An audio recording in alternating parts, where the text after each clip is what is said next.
नमस्कार, business plus HD टेलिभिजनको news bulletin business टुडेमा स्वागत छ। म प्रमिला खतिवडा। सुरुमा हेडलाइन्स। नेपालको उच्च शिक्षाको गुणस्तर सुधारको लागि विश्व बैंकले झण्डै 7 अर्ब रुपैयाँ सहयोग गर्ने, प्राविधिक शिक्षा अनुसन्धान र उद्यमशीलतालाई पनि जोड दिने विश्व बैंकको उल्लेख। पूर्वी क्षेत्र हुँदै नेपालमा यस वर्षको मनसुन प्रवेश। यो वर्ष मनसुनजन्य विपदबाट 18 लाख बढी मानिस प्रभावित हुने अनुमान।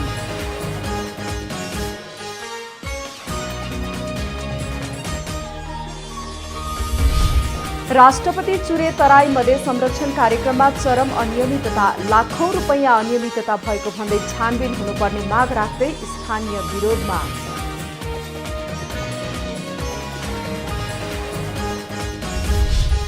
रोजगारको सिलसिलामा धेरै युवा विदेशिएपछि तेह्रथुम लगायत ग्रामीण क्षेत्रमा मजदुरको अभाव, दक्ष जनशक्ति विदेश पलायन हुँदा प्रत्यक्ष प्रभाव कृषि उत्पादनमा।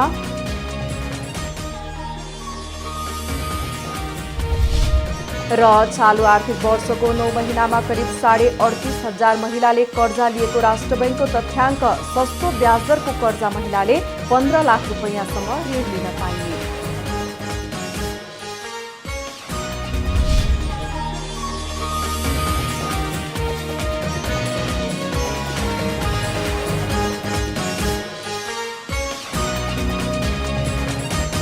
बिजनेस टुडेको सुरुमा नेपालको उच्च शिक्षाको गुणस्तर सुधारको लागि $60 मिलियन अर्थात् झण्डै 7 अर्ब रुपैयाँ सहयोग गर्ने निर्णय पारित सम्बन्धी समाचार।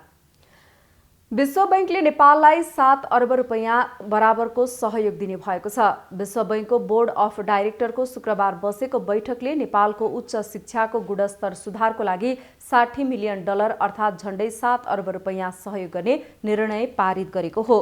विश्व बैंकले दिने सहयोग पिछडिएको क्षेत्रमा रहेका विद्यार्थीको उच्च शिक्षा र व्यावहारिक शिक्षामा खर्च हुनेछ।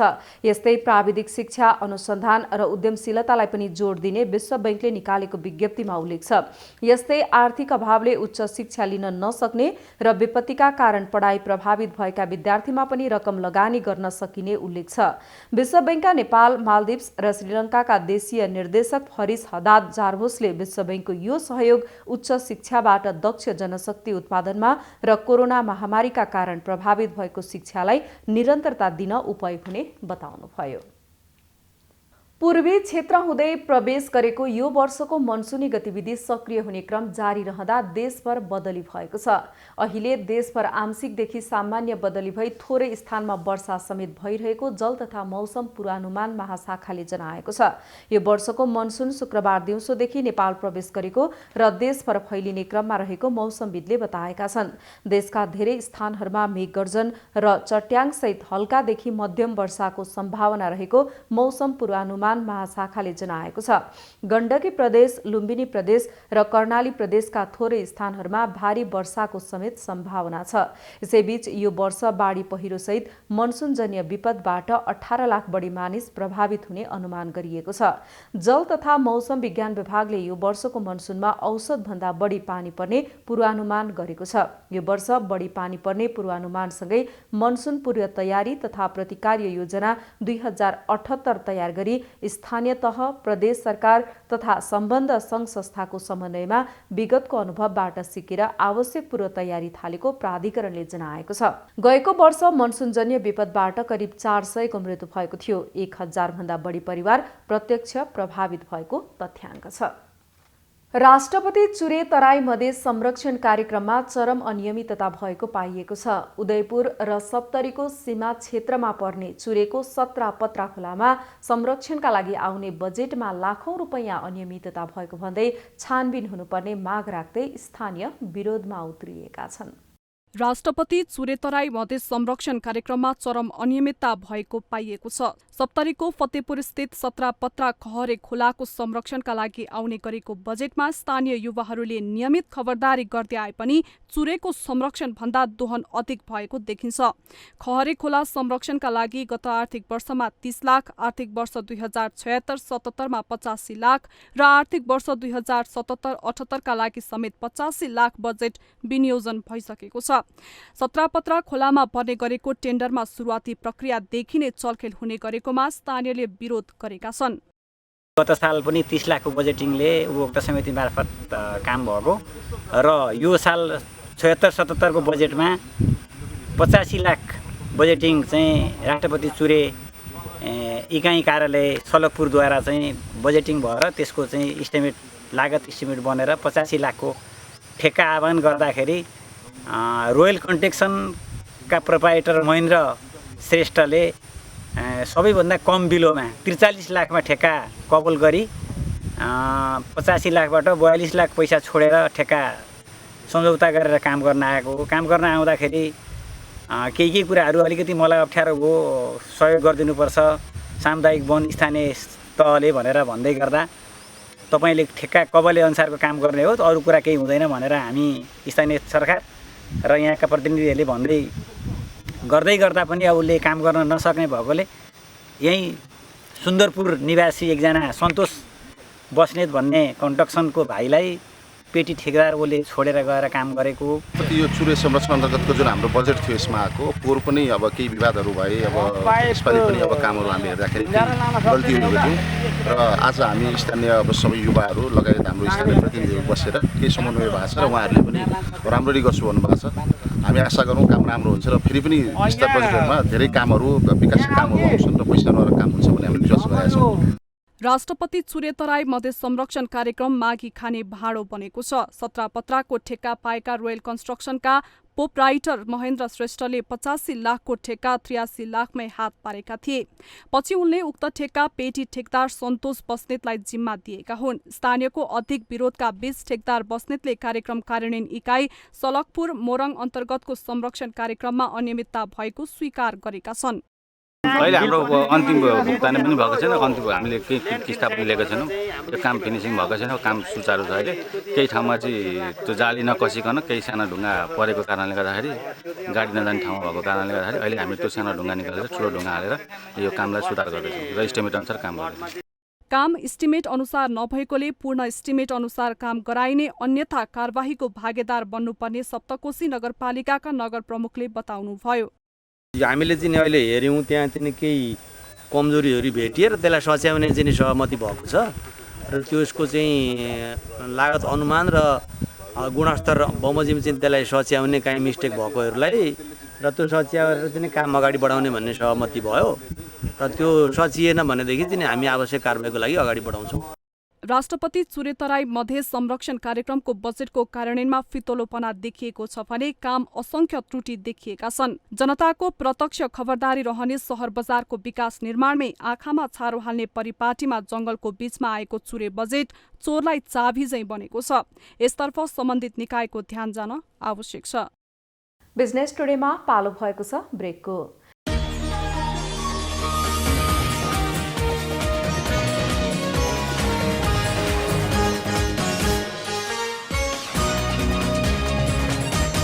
बिजनेस टुडेमा पुनः स्वागत छ। अब बाँकी समाचार। सर्लाहीमा जिल्ला प्रशासनले निषेधाज्ञा जारी गरे पनि स्थानीयहरूले स्वस्फूर्त उल्लङ्घन गर्न थालेका छन्। सदरमुकाम मंगलवाह सहित ग्रामीण भेगमा हाट बजार तथा व्यापार व्यवसाय सञ्चालनमा आउन थालेका छन्। निषेधाज्ञालाई बिस्तारै खुकुलो बनाउँदै लैजानुपर्ने सर्वसाधारणको माग रहेको छ। चार चोटिको चाहिँ निषेधाज्ञा चाहिँ बितिसक्यो, अब यो पाँचौँ चोटिको हो। त्यस कारणले गर्दा अब मान्छेहरू घरमा बस्दा बस्दै पनि आँतिसकेका छन्। मान्छेहरूको अनेक समस्या पनि छन् हैन। अब बजार हाटको कुरो भयो हैन, यसमा पनि फेरि विकास निर्माणको कुरो छ, फेरि आफ्नो दैनिक उपभोक्ताको पनि कुरो छ। त्यस कारण गर्दा मान्छेहरू त्यो अलिअलि बाहिरबाट निस्किहाल्छ। फेरि बाहिरबाट आएको मान्छे अलि घरमा बस्दा बस्दै उनीहरू आफूल पागल जस्तो हैन भएछ। त्यो हिसाबले चाहिँ अलिकति हल्का पहिला जस्तो सुरुको अवस्था त छैन, तर सुरुको अवस्थादेखि अहिले बिस्तारै बिस्तारै मान्छेहरू फेरि अब हल्का खुकुलो जस्तो देखिएको छ।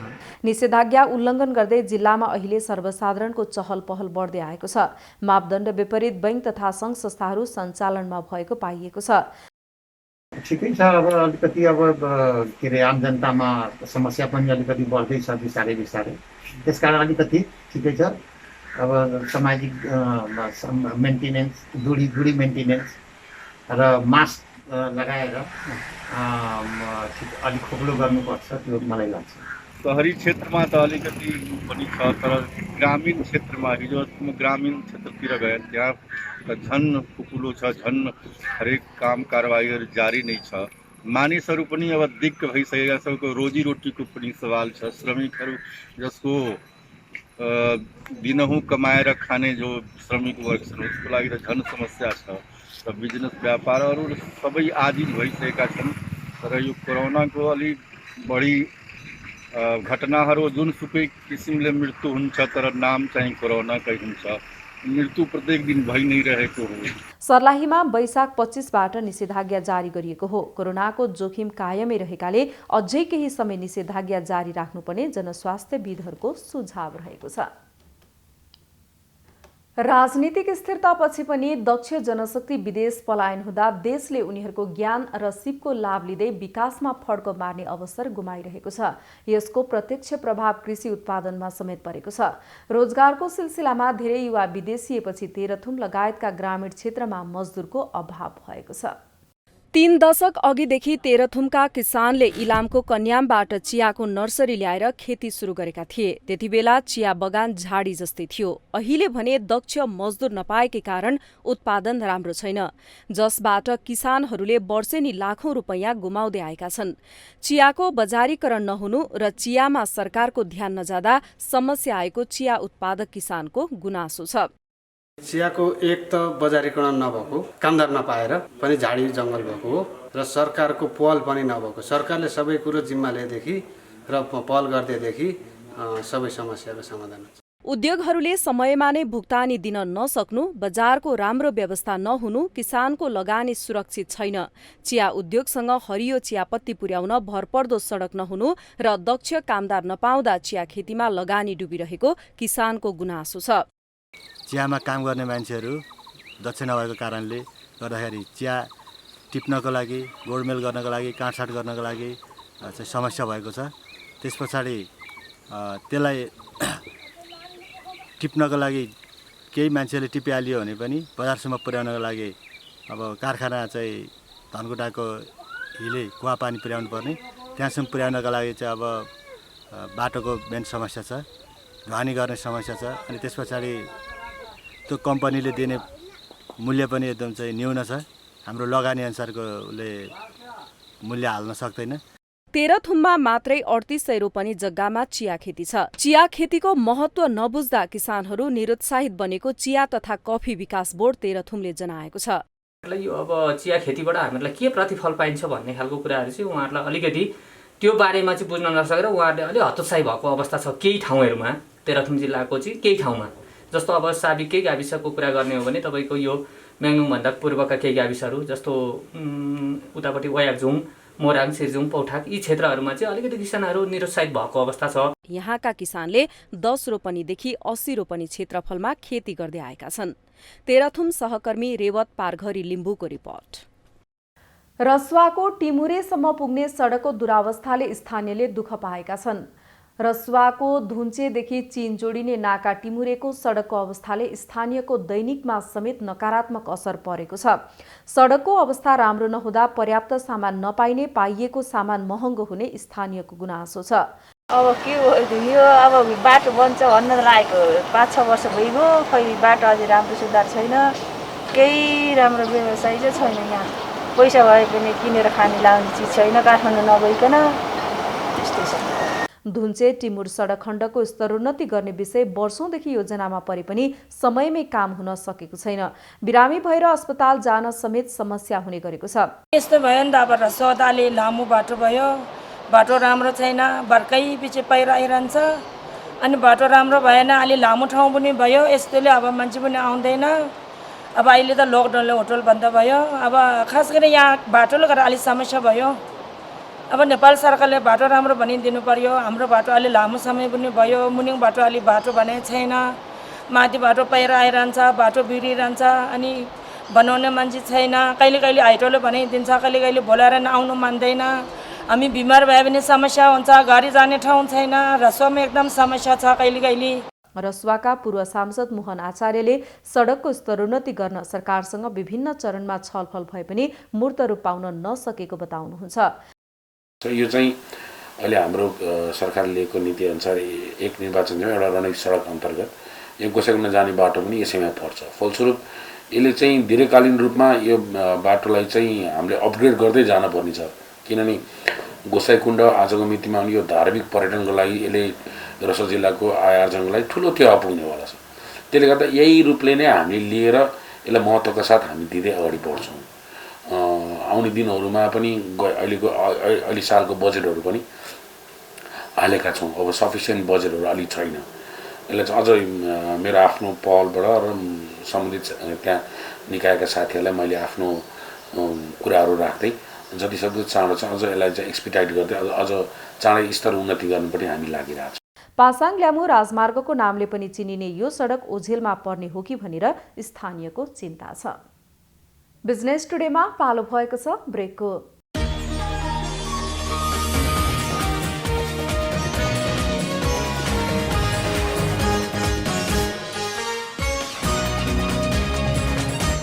बिजनेस टुडेमा पुनः स्वागत छ। अब बाँकी समाचार। चालू आर्थिक वर्षको 9 महिनामा करिब 38,500 महिलाले सस्तो ब्याज दरको कर्जा पाएको राष्ट्र बैंकको तथ्याङ्क रहेको छ। गत असारदेखि चैतसम्ममा महिलाले ब्याज अनुदानको उक्त कर्जा पाएका हुन्। गत असारसम्म 6,682 जनाले ब्याज अनुदानको सहुलियत कर्जा लिएका थिए भने गत चैतसम्म यस्तो कर्जा लिने महिलाको संख्या बढेर 45,128 जना पुगेको छ। चालू आर्थिक वर्षको 9 महिना अर्थात् असारदेखि चैतसम्म थप 38,446 जनाले यो कर्जा लिएका हुन्। गत चैतसम्म कुल 89,879 जनाले सहुलियत ब्याज दरको कर्जा लिएका छन्। तीमध्ये 47,432 जनाले कृषि बाहेकका कर्जा लिएका छन्। यस अनुसार 45,128 जनाले महिला उद्यमी र 2,304 जनाले बाँकी 8 प्रकारको कर्जा पाएका छन्। यस्तो कर्जामा महिलाले सरकारबाट 6% ब्याजमा अनुदान पाउँछन् भने यो शीर्षक अन्तर्गत महिलाले बढीमा 15 लाखसम्म ऋण लिन पाउने भएका छन्। दाङको राप्ती गाउँपालिकाका कृषकहरू व्यावसायिक तरकारी खेतीतर्फ आकर्षित भएका छन्। परम्परागत खेती गर्दै आएका कृषकहरूले आधुनिक प्रविधिबाट व्यावसायिक तरकारी खेती गर्न थालेपछि उत्पादनको वृद्धि हुनुका साथै मनग्गे आम्दानी हुन थालेको छ। परम्परागत कृषि प्रणाली गर्दै आएका दाङको राप्ती गाउँपालिकाका कृषक बिस्तारै आधुनिक प्रविधिबाट व्यावसायिक तरकारी खेती गर्नतर्फ आकर्षित भएका छन्। खेती प्रणालीमा आएको परिवर्तनसँग आम्दानीमा पनि वृद्धि भएको छ। व्यावसायिक खेतीका लागि मुख्यमन्त्री ग्रामीण विकास तथा रोजगार कार्यक्रम अन्तर्गत र अन्य कार्यक्रम मार्फत स्थानीय सरकारले विभिन्न तालिम तथा कृषि औजार सामग्रीहरू प्रदान गर्दै आएको छ, जसबाट उनीहरूको जीवनशैलीमा पनि सकारात्मक परिवर्तन आएको छ। राप्ती गाउँपालिकाले वडा नम्बर 6 र 7 लाई तरकारीको पकड क्षेत्र बनाएर 90 कृषक परिवारलाई आवश्यक सामग्री प्रदान गरिरहेको छ। तरकारीको लागि हो, खास गरी बिहामाको लागि वर्षायामको हिउँदो चाँडै फलाउनको लागि हिउँदो यो टनल बनाएर बिहामा तयार गर्छौँ चाँडै निकाल्नको लागि। वर्षायाममा यो नभिजोस् भनेर। अब टनेल नलगाउँदा त अब चाँडै गर्मीमा जाडोमा निकाल्न सकिन्न। टनेल लगाइसकेपछि जाडोमा चाँडै निस्किने चाँडै फल्ने गर्छ। किसानहरूले आधुनिक प्रविधिबाट कृषि पेसालाई व्यावसायिकता प्रदान गरी आम्दानीमा वृद्धि गर्न र कृषि पेसाप्रतिको आकर्षणका लागि कृषि औजारहरू वितरण गरिरहेको बताइएको छ। मुख्यमन्त्री ग्रामीण विकास तथा रोजगार कार्यक्रम अन्तर्गत हामीले राप्ती गाउँपालिका वडा नम्बर 6 का कृषकहरूलाई कृषि सामग्री हस्तान्तरण गरिरहेका छौँ। खास गरी यो मुख्यमन्त्री ग्रामीण विकास तथा रोजगार कार्यक्रम लुम्बिनी प्रदेश सरकारले प्रदेशका आर्थिक सामाजिक सूचकको आधारमा पछाडि पारेको समुदाय, व्यक्ति, परिवार र समुदायलाई लक्षित गरेर यो कार्यक्रम अगाडि ल्याएको थियो र आर्थिक वर्ष 75-76 देखि प्रदेशका स्थानीय तहहरूमा लागू भएको कार्यक्रम विगत 3 वर्षदेखि हामी प्रदेशका स्थानीय तहमा यो कार्यक्रम गरिरहेका छौँ र यो कार्यक्रमको माध्यमबाट हामी गरिब विपन्न परिवारहरूको जीवनस्तर उकास्ने उद्देश्यले कार्यक्रम गरिरहेका छौँ। मुख्यमन्त्री ग्रामीण विकास कार्यक्रम विपन्न परिवारको जीवन धान्ने माध्यम बन्दै गएको छ। विगत 2 वर्षदेखि यही कार्यक्रमको माध्यमबाट विपन्न परिवारलाई स्वरोजगार बनाउने कार्यक्रम गर्दै आएको र व्यवस्थित बजारीकरणको लागि प्रयास थालिएको राप्ती गाउँपालिकाकी उपाध्यक्ष बताउनुहुन्छ। यहाँहरूले तरकारी खेतीलाई अगाडि बढाउनु भएको छ, आफ्नो व्यवसायको रूपमा लैजानु भएको छ। आउने दिनमा पनि यस्तै सक्रिय भएर व्यवसायतर्फ लागु हुनेछ। धेरैभन्दा धेरै आम्दानी लिनुहुन्छ। थोरै जग्गामा भए पनि के अरे आम्दानी धेरै लिनुभयो भने फाइदा चाहिँ यहाँहरूकै लागि हो। अब गाउँपालिकाले अब कृषकहरूसँग कुनै खालको कर पनि लिएको छैन, व्यवसायिक कर पनि लिएको छैन। त्यस कारणले शुद्ध कृषकहरूकै लागि गाउँपालिकाले गर्दै आइराखेको छ। कृषकलाई आधुनिकीकरणसँगै गरिएको व्यवसायीकरणले उत्साहित कृषकले बजारीकरणमा भने समस्या बेहोर्दै आइरहेका छन्। व्यवस्थित बजारीकरण गर्नुका साथै कृषि प्रारम्भिक प्रविधिलाई पनि अवलम्बन गर्दै जानेतर्फ स्थानीय सरकारले ध्यान दिन आवश्यक छ। दाङ सहकर्मी ओम प्रकाश गुप्ताको रिपोर्ट। बुलेटिनको अन्त्यमा अहिलेसम्मका हेडलाइन्स। नेपालको उच्च शिक्षाको गुणस्तर सुधारको लागि विश्व बैंकले झण्डै 7 अर्ब रुपैयाँ सहयोग गर्ने, प्राविधिक शिक्षा अनुसन्धान र उद्यमशीलतालाई पनि जोड दिने विश्व बैंकको उल्लेख। पूर्वी क्षेत्र हुँदै नेपालमा यस वर्षको मनसुन प्रवेश। यो वर्ष मनसुनजन्य विपदबाट 18 लाख बढी मानिस प्रभावित हुने अनुमान।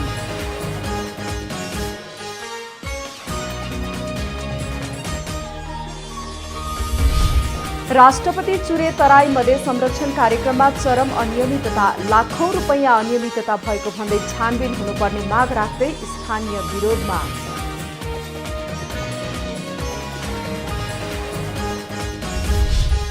रोजगारको सिलसिलामा धेरै युवा विदेशिएपछि तेह्रथुम लगायत ग्रामीण क्षेत्रमा मजदुरको अभाव, दक्ष जनशक्ति विदेश पलायन हुँदा प्रत्यक्ष प्रभाव कृषि उत्पादनमा।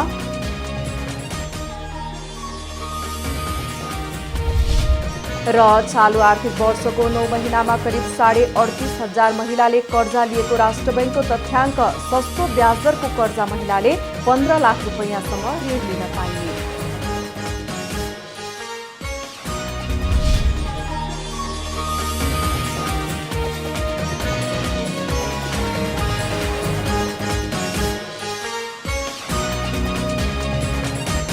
बिजनेस टुडे अहिलेलाई यति नै। हेर्दै रहनुहोला business plus HD television. Business plus, business first. नमस्ते।